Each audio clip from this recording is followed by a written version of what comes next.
आज जो टॉपिक लेना है वो है इलेक्ट्रिक फील्ड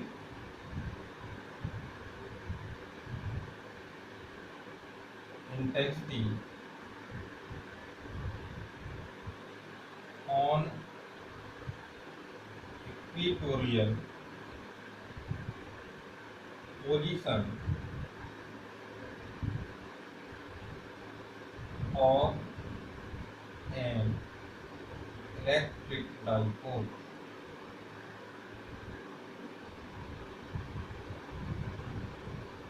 इस अवस्था को हम निरक्षीय अवस्था भी कहते हैं। किसी वैद्युत ध्रुव की निरक्षीय अवस्था में उपस्थित किसी बिंदु पर वैद्युत क्षेत्र की तीव्रता ज्ञात करना। ये टॉपिक बोर्ड की दृष्टि से बहुत इंपॉर्टेंट है। इसको देखें, माना एक डाइपोल इस प्रकार से है ए बी।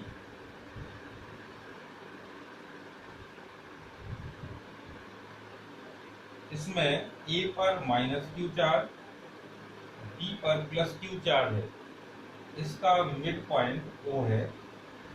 ओ से बी तक की लेंथ एल है। ओ से ए तक की लेंथ भी एल है। जैसा कि हम पहले बता चुके हैं, कोई भी इलेक्ट्रिक डाइपोल जो होगा वो इस प्रकार का एक सिस्टम है जिसमें दो परस्पर बराबर विपरीत आवेश एक दूसरे से बहुत कम दूरी पर उपस्थित होते हैं और अपनी गणनाओं को सुगम बनाने के लिए, आसान बनाने के लिए हम हमेशा इन दोनों चार्जेस के बीच की दूरी 2l लेते हैं।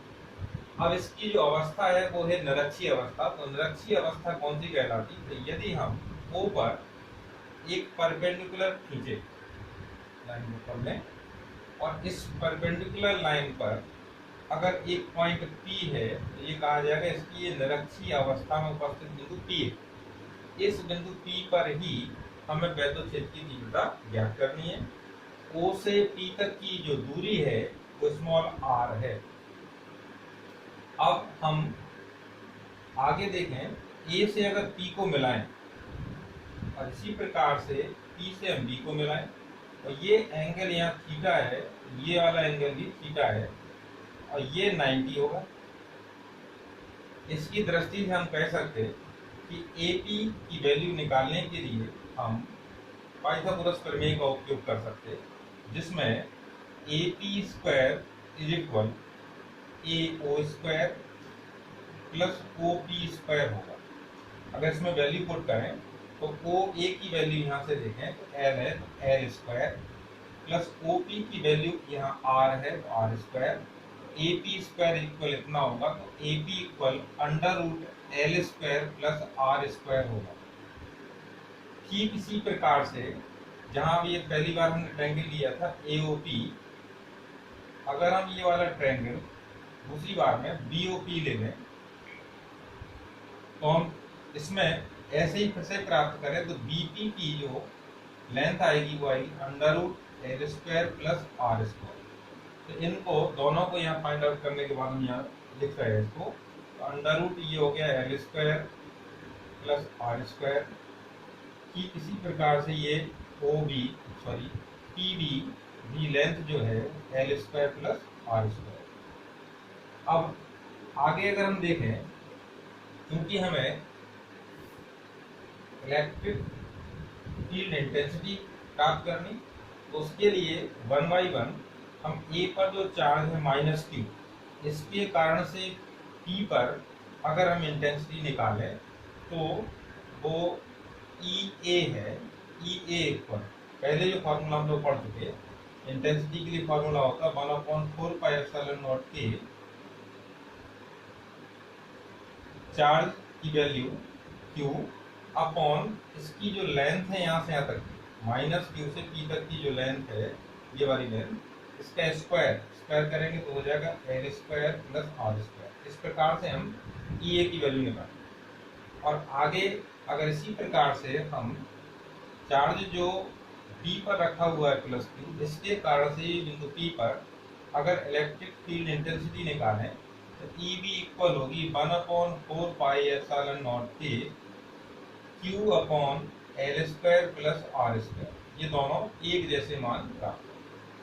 लेकिन यदि इनकी डायरेक्शन की बात करें तो अब इसका डायरेक्शन निकालने के लिए ई का डायरेक्शन कहाँ पर होगा, तो यहाँ ध्यान देना पड़ेगा। यहाँ पर माइनस क्यू चार्ज है, डायरेक्शन प्राप्त करने के लिए पी पर एक माना जाएगा प्लस क्यू नॉट एक टेस्टिंग चार्ज रखा हुआ है, और ये टेस्टिंग चार्ज अगर यहाँ पर रख दे प्लस का क्यू नॉट, तो स्वाभाविक है कि माइनस क्यू चार्ज और प्लस क्यू चार्ज में अट्रैक्शन होगा, तो इसमें जो ई ए का डायरेक्शन आएगा वो इस दिशा में आएगा, ई ए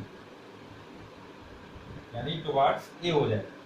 जबकि यदि हम प्लस क्यू चार्ज के कारण से बिंदु पी पर ई बी की डायरेक्शन को प्राप्त करना चाहें, तो देखेंगे यहाँ पे कि चूंकि यहाँ पे पॉजिटिव चार्ज है और यहाँ पे कल्पना की जाए कि टेस्टिंग चार्ज भी प्लस का क्यू नॉट है, तो प्लस प्लस चार्ज होंगे तो रिपेल करेंगे, जिसके कारण से ई बी का डायरेक्शन यहाँ बाहर की तरफ होगा। अब क्योंकि ये दोनों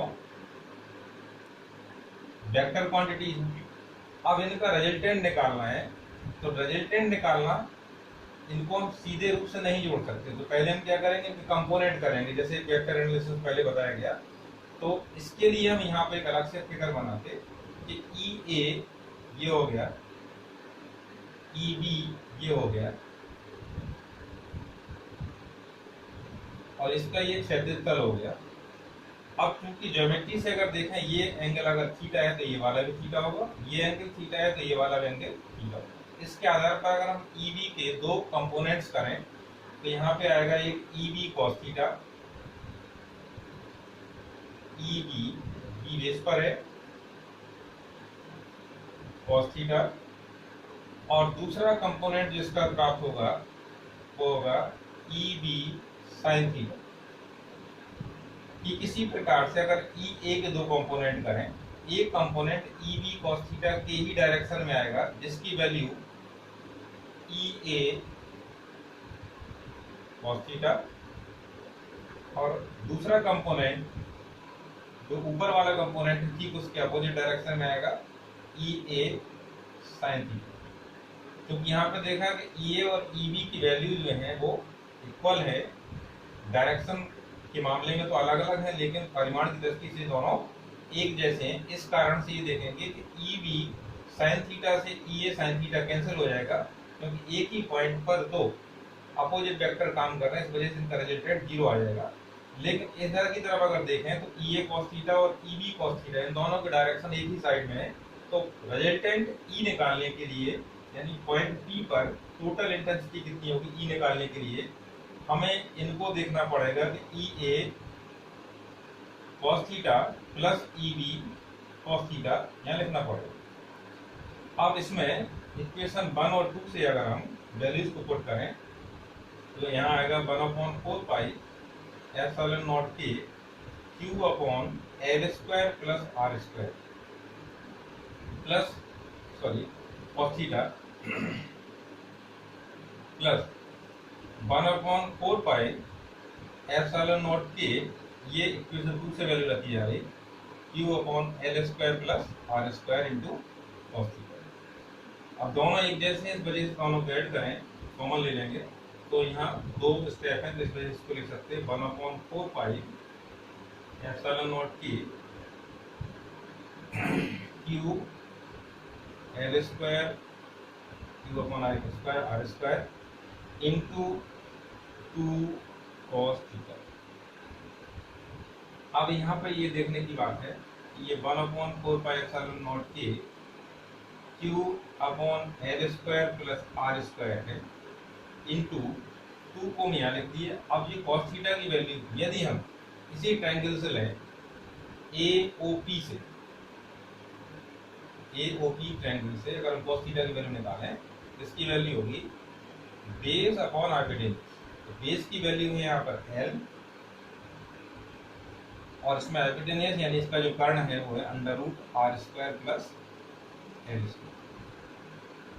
अब देखा जाए तो यहाँ 1/4 पाई एप्सिलॉन नॉट के 2QL की वैल्यू, जैसे कि पहले से हम लोगों को पता है कि द्विध्रुव आघूर्ण कहलाता है, इसको हम P से डिनोट कर सकते हैं, क्योंकि P इक्वल 2QL या Q इंटू 2L लिख देगा, Q इंटू 2L ये होता है। इस वजह से यहाँ पर हमने इसकी दोनों के स्थान पर यहाँ पे P लिख दिया। अब चूंकि यहाँ पे पावर 1 है, यहाँ पावर 1/2 है, तो दोनों को ऐड कर लेंगे। L square plus R square whole raise to the power यहाँ हो जाएगी 3/2। यहाँ 1 था, यहाँ हाफ है, 1.5 ऐड करेंगे तो 3/2 हो जाएगा। अब इसके आगे यहाँ देखें तो E इज इक्वल इतना प्राप्त हुआ, लेकिन यहाँ पर कल जैसे चर्चा हुई थी कि जब दो परस्पर बराबर विपरीत एक दूसरे परस्पर बराबर विपरीत आवेश एक दूसरे से बहुत कम दूरी पर उपस्थित हो, तो ये जो दूरी है L बहुत छोटी है, यानी कम है, L छोटी है, R बड़ी है, तो निश्चित रूप से जब L स्क्वायर करेंगे तो वो और छोटा हो जाएगा R स्क्वायर की कंपेरिजन। इस वजह से यहाँ पर L स्क्वायर को हम नेग्लिजिबल कर देंगे, छोड़ देंगे। यहाँ पर जो वैल्यू आएगी E इक्वल आएगी 1/4 पाई एप्सिलॉन नॉट के P अपॉन, यहाँ हो जाएगा R स्क्वायर इंटू 3/2 से 2 कैंसिल हो जाएगा। तो इस प्रकार से यहाँ प्राप्त हुआ E equal 1/4 pi epsilon naught के P अपॉन R क्यूब। ये फाइनल हम लोगों का इलेक्ट्रिक फील्ड इंटेंसिटी हो गई ऑन इक्वेटोरियल पोजीशन, यानी निरक्षीय अवस्था पर, किसी द्विध्रुव की निरक्षीय अवस्था पर किसी बिंदु पर वैद्युत क्षेत्र की तीव्रता ये प्राप्त हुई। अगर इसका हम ये कहें कि सदिश रूप क्या होगा, तो सदिश रूप लिखने के लिए थोड़ा हमें यहाँ क्या करना पड़ेगा, इस बात पर ध्यान दें। तो ई के ऊपर वेक्टर लगाएंगे 1/4 पाई एप्सिलॉन नॉट के, और यहाँ पर जो पी है इसके आगे हम माइनस साइन लगा देंगे, अपॉन यहाँ आर क्यू लिख देंगे। इसके पीछे कारण क्या है, यहाँ देखेंगे कि हमेशा जो इलेक्ट्रिक फील्ड का डायरेक्शन रहता वो प्लस से माइनस की ओर रहता, और इधर की तरफ देखें तो प्लस से माइनस की ओर बढ़ने पर यहाँ पर ये पी का डायरेक्शन में माइनस में हमें दिखाना पड़ा।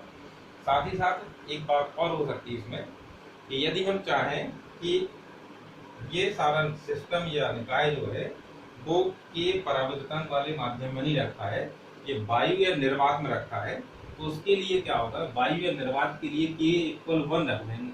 1 रखने पर यही इक्वेशन जो होगी E equal 1/4 pi epsilon naught के की जगह पर 1 आ जाएगा, और यहाँ पर हो जाएगा P अपॉन R क्यूब। इस प्रकार से हमने ये प्राप्त कर लिया। ये डेरिवेशन बोर्ड परीक्षा की दृष्टि से बहुत इंपॉर्टेंट है, तो इसको आपको देखें, तैयार करें।